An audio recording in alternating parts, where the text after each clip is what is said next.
Halo semua, perkenalkan nama saya Dina Olitia Sinurat, NIM 22130008.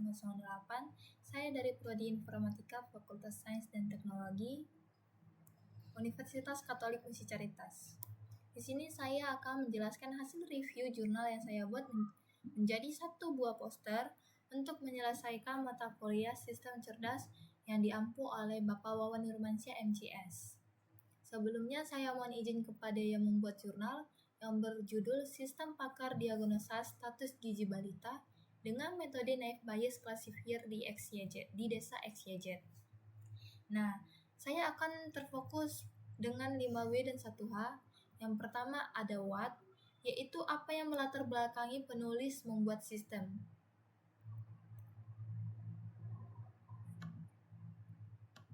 Yang pertama ada gambar petugas posyandu yang kewalahan menghadapi kendala dalam mendata dan menentukan status gizi balita yang pendataannya masih dilakukan secara manual yang menyebabkan keterlambatan penanganan pada balita yang mengalami gizi buruk atau stunting. Dan di sini ada gambar anak yang kurang gizi, ada yang kurus dan obesitas. Selanjutnya ada ilustrasi yang menunjukkan perbedaan antara anak dengan akses makanan sehat dan anak yang mengalami kekurangan gizi. Ini menunjukkan pentingnya asupan gizi dalam mendukung tumbuh kembang anak yang optimal. Selanjutnya di mana orang tua yang tampak kebingungan yang menggambarkan kurangnya pengetahuan atau pemahaman mereka tentang gizi dan cara merawat anak yang sehat.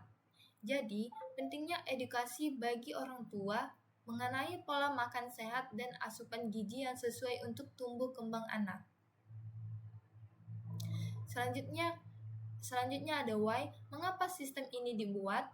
Sistem ini dibuat untuk mengatasi keterlambatan informasi status gizi balita akibat pelaporan manual di posyandu.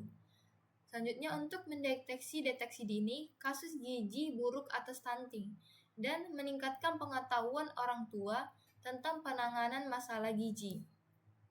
Nah, seperti penelitian yang saya baca, bahwa sistem berbasis teknologi sangat efektif dalam mempercepat proses layanan kesehatan. Seperti yang dibuktikan dalam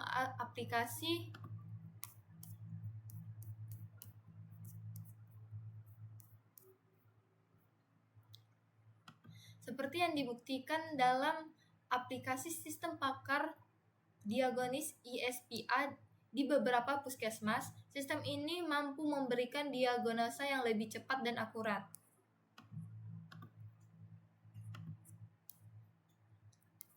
Selanjutnya, tertuju kepada siapa sistem ini? Yang pertama ada orang tua balita untuk memantau status gizi anak mereka. Yang kedua ada kader posyandu membantu dalam mengumpulkan dan mendiagnosis data dan selanjutnya ada petugas kesehatan desa untuk mendapatkan laporan dan melakukan tindak lanjut pada diagnosis. Selanjutnya ada where, di mana sistem ini digunakan. Sistem ini digunakan di posyandu di desa XYZ. Sebagian dari layanan kesehatan ibu dan anak, dengan adanya sistem digital ini, data langsung diproses dan dapat diakses oleh puskesmas atau dinas kesehatan untuk tindak lanjut. Digitalisasi layanan di posyandu telah terbukti dapat meningkatkan efisiensi pelayanan hingga 60%, mengurangi ketergantungan pada proses manual yang memakan waktu. Selanjutnya, when, kapan sistem ini digunakan?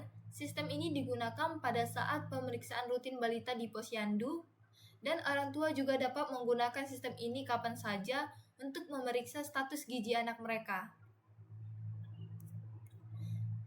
Selanjutnya, how, bagaimana sistem ini bekerja?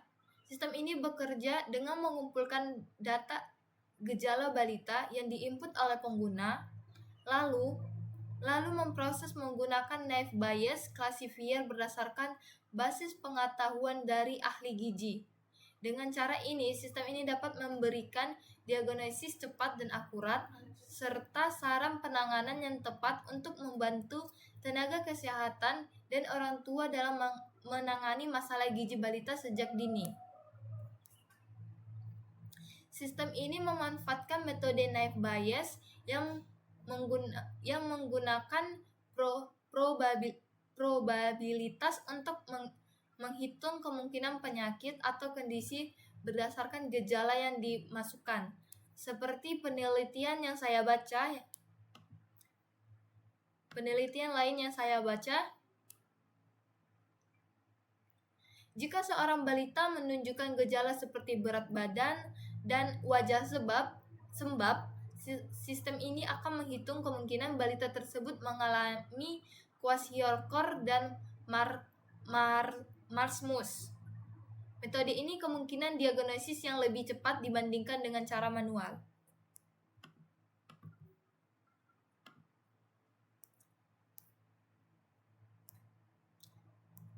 Selanjutnya, perancangan sistem. Diagram ini menampilkan aktor utama, yaitu administrator dan pengguna. Administrator memiliki hak akses seperti login, mengelola data penyakit, gejala penyakit, data diagnosa, basis pengetahuan, dan laporan diagnosa penyakit. Sedangkan pengguna bisa login, mendiagnosa penyakit, dan memeriksa hasil diagnosa.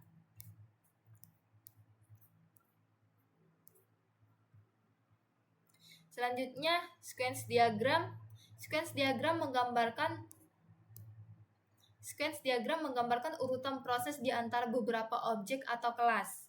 Pada contoh untuk admin, diagram ini menunjukkan urutan fungsi dari objek seperti mengakses data penyakit hingga membuat laporan.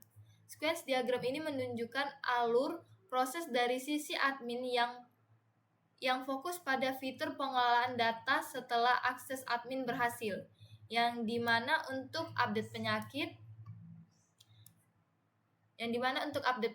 admin memilih menu update penyakit, sistem menampilkan menu update penyakit, admin dapat melakukan tambah data, ubah data, simpan data, pembaharuan gejala. Setelah selesai dengan data penyakit, admin dapat memilih menu update gejala. Sistem menampilkan tampilan menu update gejala. Admin melakukan langkah-langkah serupa seperti pada data penyakit, tambah, ubah, dan simpan data. Informasi gizi buruk, admin memilih menu informasi gizi buruk. Sistem menampilkan hasil laporan gejala dan penyakit terkait gizi buruk. Nah, selanjutnya kelas diagram.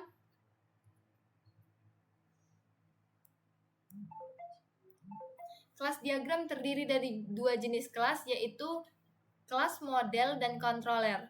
Kelas model berfokus pada pengelolaan database dengan kelas-kelas seperti model admin, model autentikasi, dan model pengguna, dan lain-lainnya. Di mana model admin atributnya ada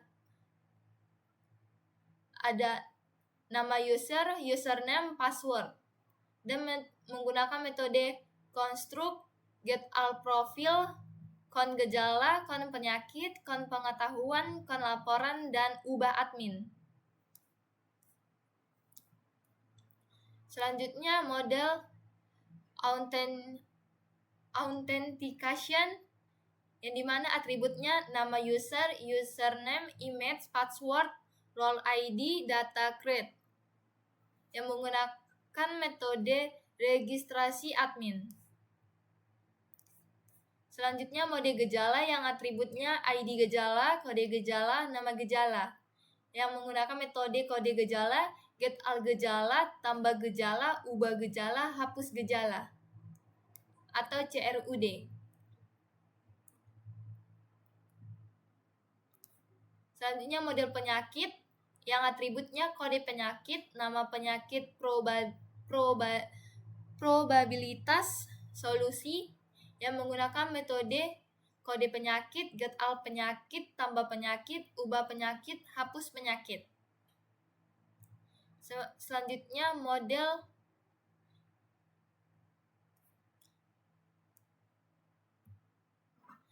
diagnosa yang atributnya ID gejala, tem gejala, tem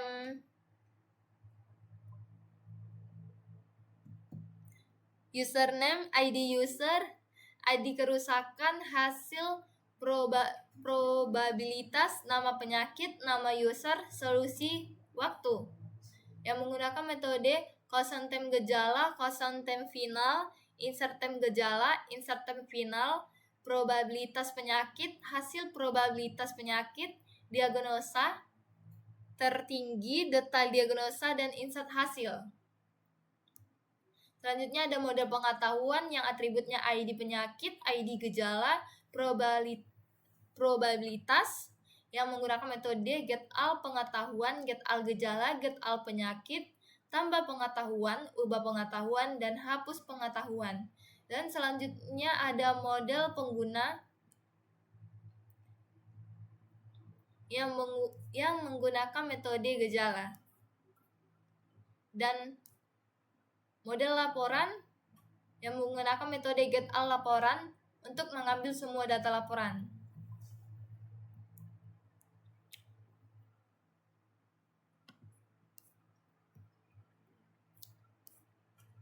Nah, selanjutnya pada bagian controller ada kelas controller berfungsi untuk mengatur alur kerja sistem serta menghubungkan kelas model dengan view. Controller mencangkup controller admin, autentikasi, pengguna, gejala, penyakit, dan laporan diagnosa. Yang pertama ada controller admin yang atributnya judul, user, total gejala, total kerusakan, total pengetahuan, total laporan, profil, dan image. Selanjutnya metodenya ada konstruk, indeks, profil, dan ubah admin. Lanjut ke controller authentication yang atributnya judul, username, password, role ID, yang metodenya konstruk, indeks, login, registrasi, logout, block it. Selanjutnya controller gejala yang atributnya judul, tabel, gejala, dan metodenya konstruk, indeks, tambah, ubah, hapus. Dan controller penyakit yang atributnya judul, user, kode penyakit, nama penyakit, gambar, dan metodenya konstruk, indeks, tambah, ubah penyakit, dan hapus. Selanjutnya controller diagnosa yang atributnya probabilitas 1 sampai probabilitas 5, penyakit 1 sampai penyakit 5, dan metodenya konstruk dan hasil. Selanjutnya controller penyakit. Controller pengetahuan yang atributnya judul, user, gejala, penyakit, pengetahuan, dan metodenya konstruk, indeks, tambah, ubah, hapus.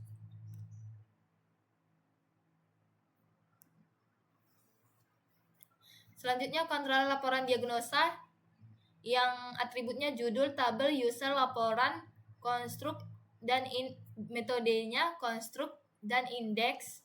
Dan ada juga controller pengguna yang atributnya judul, user, diagnosa, tertinggi, detail, kerusakan, dan metode konstruk, indeks, diagnosa, hasil diagnosa.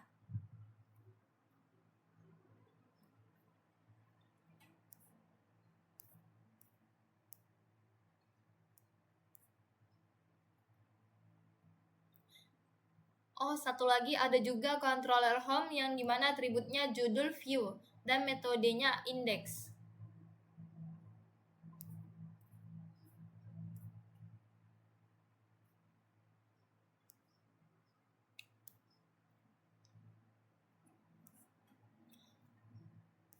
Model dan controller terhubung dalam alur data. Contoh, controller gejala mengalami metode contoh controller gejala memanggil metode tambah gejala, di mana gejala untuk menambah data. Di mana model gejala untuk menambah data. Menurut penelitian lain, perancangan sistem seperti ini mengikuti standar yang umum digunakan untuk sistem berbasis web. Hal ini mempermudah pengembangan lebih lanjut seperti integrasi dengan layanan lain.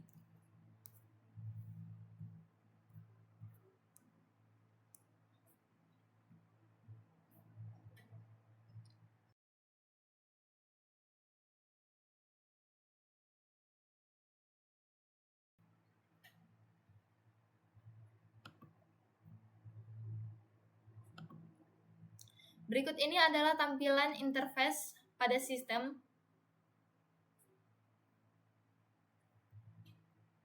Yang pertama ini adalah tampilan untuk pengguna atau orang tua, dan selebihnya tampilan pada admin.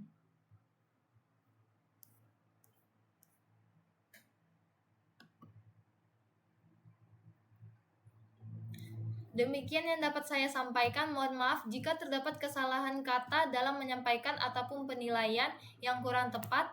Terima kasih atas perhatian dan kesempatan yang diberikan. Bye-bye.